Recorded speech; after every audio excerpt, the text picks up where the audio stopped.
کہتے ہیں وقت کا کوئی مول نہیں ہوتا، لیکن اس سنسان گلی میں واقع ایک پرانی دھندلی سی دکان پر وقت پکتا تھا۔ دکان کا بورڈ مٹی سے اٹا ہوا تھا، جس پر مدھم حروف میں لکھا تھا، وقت کا بازار، یہاں وقت بیچا اور خریدا جاتا ہے، مگر قیمت یادوں میں چکائی جاتی ہے۔ شہر کے لوگ اس دکان سے خوف کھاتے تھے، کوئی قریب نہیں جاتا تھا۔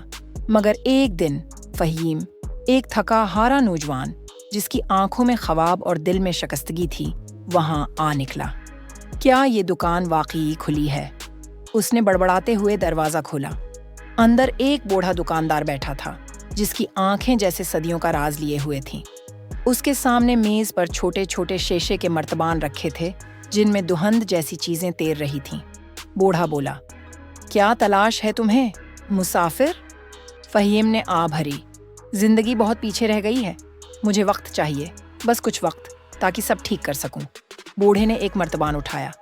یہ 1 سال ہے، تم لے سکتے ہو، مگر قیمت چکانا ہوگی۔ فہیم نے حیرت سے پوچھا، کتنے پیسے؟ دکاندار مسکرایا، یہاں قیمت پیسوں میں نہیں، یادوں میں چکائی جاتی ہے۔ وہ یاد دو جو تمہیں سب سے زیادہ عزیز ہو۔